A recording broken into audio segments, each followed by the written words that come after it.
नमस्कार साथियों, मैं आपका दोस्त लेखक बिजनेस कोच डॉक्टर उज्जवल पाटनी। आज जिस हस्ती की मैं बात करने जा रहा हूं उसका मेरे जीवन से कनेक्शन यूं है कि मैंने अपने जीवन का पहला बड़ा लेक्चर उनके साथ किया था आज से सालों पहले चेन्नई में, और उनसे मेरा दूसरा रिश्ता यह है कि उनकी मृत्यु मेरे अपने गृहनगर में हुई जहां मेरा जन्म हुआ। मृत्यु हुई कि हत्या हुई। यदि आप YouTube ढूंढेंगे, यदि आप इंटरनेट ढूंढेंगे तो सैकड़ों कॉन्स्पिरेसी की थ्योरीज मिलेगी। यदि मैं आज तक का उज्जवल पाटनी YouTube चैनल का रिकॉर्ड निकालूं और देखूं कि किस इंडियन पर्सनैलिटी पे सबसे ज्यादा रिक्वेस्ट मिली है वीडियो बनाने की, तो वो नाम सिर्फ एक है, राजीव दीक्षित। राजीव दीक्षित और राजीव दीक्षित आजादी बचाओ आंदोलन के प्रणेता, भारत स्वाभिमान आंदोलन के प्रणेता, हेल्थ के विशद विशारद, एमएनसीज के खिलाफ आग उगलने वाले योद्धा, सरकार को यूं हिलाकर रख देने वाले, सिस्टम को हिलाकर रख देने वाले प्रहरी। हमारे देश में ये जो राजनीतिक पार्टियां हैं ना, ये पार्टियां नहीं है, डाकुओं के गिरोह हैं ये। पॉलिटिक्स की गहरी समझ, वो भी इंटरनेशनल पॉलिटिक्स की गहरी समझ रखने वाले विशेषज्ञ। एक साल में 27 करोड़ खर्च करे राष्ट्रपति, और यहाँ एक आदमी को एक दिन में खर्च करने को 20 रुपए ना मिले, राष्ट्रपति को एक दिन में खर्च करने को 7.5 लाख रुपए मिले। ये कौन सा देश चला रहे हैं हम? किस उपमा से नवाजे हम राजीव दीक्षित को? क्योंकि जितनी भी उपमाएं होंगी इस व्यक्ति के लिए कम हो जाएगी। इस व्यक्ति के जीवन पर आगे बात करें उसके पहले एक क्षण के लिए इनका एजुकेशन जानना जरूरी है। यूपी में नोआ नाम के विलेज में इनका जन्म हुआ। उसके बाद इन्होंने फिरोजाबाद में अपना पूरा स्कूली एजुकेशन अपने पिता के गाइडेंस में किया। फिर ये इलाहाबाद चले गए। इलाहाबाद में इंडियन इंस्टीट्यूट ऑफ टेक्नोलॉजी से इन्होंने बीटेक किया। उसके बाद इन्होंने आईआईटी कानपुर से एमटेक किया। उसके बाद इन्होंने फ्रांस से पीएचडी किया। पीएचडी। प्रश्न यह है, इतना एजुकेशन करने के बाद आदमी को एक बड़ा साइंटिस्ट बनके शानदार लाखों डॉलर की सैलरी लेके दुनिया के किसी बड़े इंस्टीट्यूशन में वक्त बिताना चाहिए, रोज शाम को कॉकटेल पार्टीज करनी चाहिए, बड़ी महंगी लग्जरी गाड़ियों में घूमना चाहिए, आलीशान बंगले बनाना चाहिए और प्लेनों में बिजनेस क्लास में घूमना चाहिए, हाई फाई लाइफ होनी चाहिए। लेकिन ये तो योगी थे, मॉडर्न योगी, और ये अपना एक कुर्ता, नीचे एक जीन्स या पायजामा और साइड में एक झोला निकल के एक मॉडर्न महात्मा की तरह निकल पड़ते। और निकल क्या पड़ते, जिस जगह ये खड़े होते उस जगह ओपन हॉल या ऑडिटोरियम बन जाता और बड़े बड़े लोगों की तुलना में ज्यादा भीड़ इनके लिए जुड़ जाती। ये जब ग्लोबलाइजेशन, लिबरलाइजेशन, वैट, WTO जैसी चीजों की बात करते तो ऐसा लगता कि वर्ल्ड का कोई बड़ा इकोनॉमिस्ट बोल रहा हो। और मजे की बात ये, इनसे अक्सर बहस करने का साहस कोई नहीं करता था। और इतने सिंपल, हम्बल, एकदम हम्बल व्यक्ति, एकदम नियमित जीवन शैली, कभी बीमार नहीं पड़ना, कभी कुछ टेढ़ा मेढ़ा नहीं खाना, कहीं रुतबा नहीं दिखाना, कहीं VIP स्टेटस नहीं मांगना। तो साथियों, प्रश्न ये उठता है कि राजीव दीक्षित ने ऐसा क्या किया कि उनकी मृत्यु के बाद इतनी कॉन्स्पिरेसी थ्योरीज आई। राजीव दीक्षित ने मल्टीनेशनल्स को हिला दिया, इंडिया से ऐसा हिला दिया कि उनको समझ ही नहीं आया कि क्या करें। साइंटिस्ट सुनीता नारायण के साथ मिलके जाने कितनी ऐसी चीज प्रूव कर दी जिसका जवाब देना इनके लिए मुश्किल हो गया। और यहां तक कहते हैं इनकी वजह से इंडिया में कोल्ड ड्रिंक्स की सेल में भयंकर गिरावट आई। यहां तक कि इन्होंने कोल्ड ड्रिंक को टॉयलेट क्लीनर और पेस्टिसाइड का दर्जा दे दिया। और ऐसे व्यक्ति से कोई परेशान क्यों नहीं हो जो कंपनी के पीछे हाथ धो के पड़ जावे और लाखों करोड़ों की जनता उसके पीछे चले। इन्होंने कुछ लोगों के लिए विख्यात तो कुछ लोगों के लिए कुख्यात एनरॉन कंपनी पर महाराष्ट्र में कोर्ट में केस जीता और उसके बाद सुप्रीम कोर्ट से भी फेवरेबल जजमेंट लिया। अक्सर लोग YouTube चैनल पर मुझसे कहते थे, पाटनी सर दम है तो राजीव दीक्षित पे वीडियो बनाकर दिखाओ, दम है तो उसकी फिलॉसफी का प्रचार करो, क्योंकि कोई यूट्यूबर हिंदुस्तान का राजीव दीक्षित पे और उनकी फिलॉसफीज पे इन डेप्थ वीडियो नहीं बना रहा है, सबको डर। राजीव दीक्षित का पहला कथन था एडॉप्ट आयुर्वेदा।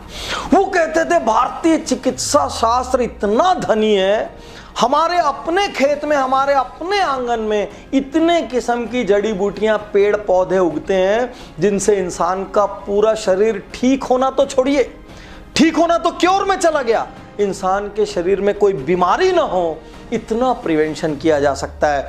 और उसी सिद्धांत की बदौलत 20 साल तक राजीव दीक्षित को एक दिन बुखार भी नहीं हुआ। वो कहते थे एलोपैथिक कंपनीज अपने फायदे के लिए बीमारियों का भी निर्माण कर रही है, उनका भय पैदा कर रही है, उसके बाद वो आपको इलाज बेच रही है, और जो इलाज चंद पैसों में होना चाहिए उसको वो बहुत महंगे में बेच रही है, और जो इलाज वो बेच रही है उस इलाज से फिर नई बीमारियां पैदा हो जाती है, और फिर अगली बीमारी का भी इलाज वही बेचते हैं। उनका मानना था हर एलोपैथी दवा जो किसी बीमारी को दबाती है वो 10 बीमारी को और जन्म देती है। उनका कहना था पूरी एलोपैथी क्योर पर आधारित है, पूरा भारतीय चिकित्सा विज्ञान प्रिवेंशन पर आधारित है।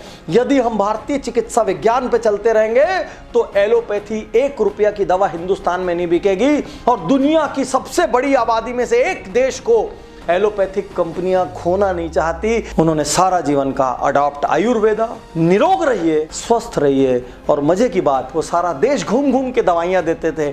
जहां उनके भाषण होते थे बाहर भी दवाइयों का एक स्टॉल लगा रहता था, जहां पर कभी कभी लागत से भी कम मूल्य पे और कभी कभी तो फ्री में दवाइयां मिलती थी। राजीव दीक्षित का दूसरा सबसे बड़ा नारा जिससे सारी दुनिया हिल गई, यूज स्वदेशी। स्वदेशी आंदोलन, भारत बचाओ आंदोलन, स्वाभिमान आंदोलन, ये जितने आंदोलन थे ये एक चीज पे फोकस करते थे, इंडियन खाओ, इंडियन पहनो। ये मानते थे इंडिया में हर गांव एक देश है, हर शहर एक राष्ट्र है, हर घर अपने आप में एक देश है, क्योंकि इंडिया का घर ऐसा घर होता है जहां पर एक महिला चरखे पे सूत काट के अपना कपड़ा बुन सकती, जहां पर उसी के खेत में फसल बो के उस फसल को वो साल भर खा सकता है, जहां पर वो 4 गाय पालता है और 4 गाय के दूध, दही, घी, पनीर से वो अपने आप को हेल्दी रख सकता है। उनका कहना था वेस्टर्न लोग कभी इंडिया का मुकाबला कर ही नहीं सकते, क्योंकि वो अलग अलग चीजों के लिए अलग अलग पे आधारित हैं। वो अपनी मिट्टी का लेप कर सकता है पूरी बॉडी में, और मिट्टी का लेप करके आज फॉरेन कंट्रीज में मड बाथ के नाम पे जो सैकड़ों डॉलर में ट्रीटमेंट दिया जाता है वो हमारा इंडियन मड बाथ अपने खेत की मिट्टी से ले सकता है। हमारा इंडियन सुबह 5 बजे उठकर अपने खेत में, अपनी बैलगाड़ी में, अपने बैल को जोत के अपने खेत में हल चला सकता है, और शाम तक वो इतना थक जाएगा कि उसको किसी स्लीपिंग टैबलेट की जरूरत नहीं पड़ेगी। इसीलिए इंडियन हिस्ट्री में पहले डिप्रेशन, अनिद्रा, ये सब बीमारियां देखी नहीं गई। उनका कहना था कि धीरे धीरे करके वेस्टर्न इकोनॉमी इंडियन इकोनॉमीज को वेस्टर्नाइज करने का कुचक्र रच रही है, ताकि इंडियन सेल्फ सस्टेनेबिलिटी का जो मॉडल है इस सिद्धांत से बाहर निकल के वो हम पर आश्रित हो जाए। इस कुचक्र के खिलाफ राजीव दीक्षित ने आंदोलन छेड़ा। राजीव दीक्षित ने कहा use science wisely, don't follow western culture blindly. Rajiv Dixit के अनुसार साइंस लोकल रिक्वायरमेंट से जन्म लेता है। उनका कहना था पहनावा, वेस्टर्न कंट्रीज में ठंड बहुत ज्यादा पड़ती है, आधे से ज्यादा जगहों पर, इसलिए उनके पहनावे में सूट है। इंडिया में आधे से ज्यादा जगह पर गर्मी पड़ती है, इसके लिए हमारे पहनावे में पतले पतले कॉटन के कुर्ते हैं, धोतियां हैं, पैजामे हैं, जिससे अंदर बाहर आराम से हवा जा सके। उनका सोचना था इंडिया को टीवी वीवी जैसी टेक्नोलॉजीज की जरूरत ही नहीं। टीवी तो इंसान को मंद बुद्धि बनाता है, टीवी तो इंसान को बाहरी दुनिया से काटता है। आप सिर्फ टीवी देखते रहते हैं, उस समय ना आप कोई फिजिकल श्रम करते हैं, ना किसी और से बात करते हैं। उसके विपरीत इंडिया में कल्चर क्या था? गुरुओं के साथ बैठ के स्पिरिचुअलिटी सीखना, परिवार के साथ बैठ के ज्वाइंट फैमिली का मजा लेना। रात को कोई दादा की सेवा कर रहा है, कोई दादी की सेवा कर रहा है, कोई बच्चों को बाहर घुमाने ले जा रहा है। ये इंडिया ऐसा था जिसमें स्वस्थ रहने के पूरे इंटरनल जुगाड़ थे। राजीव दीक्षित का मानना था ब्लाइंडली वेस्टर्न कल्चर को फॉलो करके ये टीवी के माध्यम से धीरे धीरे धीरे धीरे ये हमारे रडार में, हमारी मेंटालिटी में, हमारे सब कॉन्शियस माइंड में ऐसी चीजों की जरूरत पैदा कर देंगे जो हमारे देश के लिए अनुकूल नहीं। साइंस के नाम पर ये हम लोगों को धीरे धीरे अपाहिज बना देंगे। राजीव दीक्षित का मानना था उतना ही साइंस यूज कीजिए जितना आपके लोकल इकोसिस्टम को आवश्यकता हो। दुनिया के हर कोने को एक दूसरे के साइंस की कोई भी आवश्यकता नहीं है। राजीव दीक्षित के शिक्षा पे भी क्रांतिकारी विचार थे। उनका यह मानना था इंडिया में एक गुरुकुल परंपरा होती थी जिसमें कुछ समय के लिए घर वाले अपने बच्चों को गुरुकुल में भेजते थे, यहां तक कि राजा महाराजा भी भेजते थे। वहां गुरुकुल में गुरु की सेवा से लेके, जानवरों की सेवा से लेके, युद्ध कला से लेके, स्पिरिचुअलिटी ज्ञान से लेके, फिजिकल एक्सरसाइज से लेके हर चीज गुरुकुल में सिखा दिया जाता था। इंडिया व्यापारियों का देश था, नौकरी पेशा लोगों का देश नहीं था। इंडिया बिजनेस ओनर्स का देश था, इंडिया एंटरप्रेन्योर्स का देश था। आज हमारे घरों के बच्चे सेफ जॉब करना चाहते हैं, एक बड़ा पैकेज लेके चुपचाप बैठना चाहते हैं और फ्राइडे सैटरडे संडे को पार्टी करना चाहते हैं, 5 दिन का वर्क कल्चर चाहते हैं। ये इंडिया नहीं था। क्या ऐसा बवाल करने वाले व्यक्ति को मारना नहीं चाहेंगे? तो साथियों, राजीव दीक्षित को क्या कहेंगे आप? स्वतंत्रता संग्राम सेनानी कहें, आप उनको समाज सुधारक कहेंगे, आप उसको देश प्रेमी कहेंगे, आप उसको मॉडर्न योगी कहेंगे? मैं आपसे कहना चाहता हूं, इतनी यंग एज में इतना सारा लिटरेचर लिखने वाला, बिना किसी भय के बड़ी से बड़ी कंपनी के खिलाफ ताल ठोक देने वाला, अकेले योद्धा की तरह निकल पड़ने वाला, टोटली समाज में विश्वास रखने वाला, टोटली सेवा में विश्वास रखने वाला, कभी एक चिकित्सक की तरह निःशुल्क दवाइयां देने वाला, कभी स्वतंत्रता संग्राम सेनानी की तरह आह्वान करने वाला, कभी वैज्ञानिक की तरह विश्व भर की लाइब्रेरीज में घूम घूम के रिसर्च मटेरियल निकाल के कंपनीज में केस करने वाला, एक जीवन में 50 जीवन जीने वाले व्यक्ति का नाम है राजीव दीक्षित। और मैं इंटरनेट में उठ रहे उन सैकड़ों प्रश्नों से सहमत हूं, क्यों मीडिया ने राजीव दीक्षित की डेथ को हाईलाइट नहीं किया? क्यों मीडिया ने राजीव दीक्षित पर कवर स्टोरीज नहीं चलाई? क्यों किसी ने उनके विचारों पे कड़ी प्रकाशित नहीं की? शायद इसलिए क्योंकि बहुत सारी एमएनसी से जो विज्ञापन आते हैं वो विज्ञापन बंद हो जाएंगे। इसलिए राजीव दीक्षित की मृत्यु जिन संदेहास्पद हालातों में हुई, मैं कोई गुप्तचर नहीं हूं, मैं कोई फोरेंसिक एक्सपर्ट नहीं हूं जो कमेंट कर सकूं, मैं इंटरनेट की बातें कह रहा हूं जो वाइडली पब्लिक डोमेन में अवेलेबल है।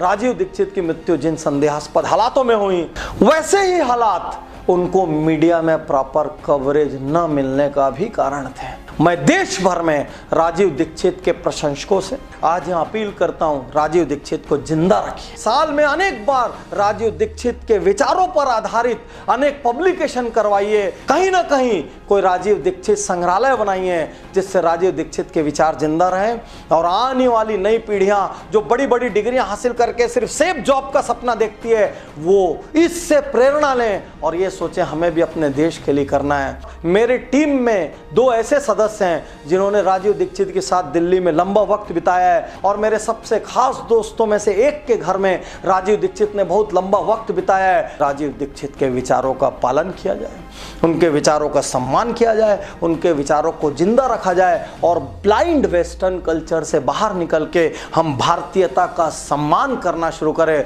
इंडियन बोलने पे हमको शर्म नहीं आनी चाहिए, इंडियन बोलने पे हमको गर्व होना चाहिए, गर्व।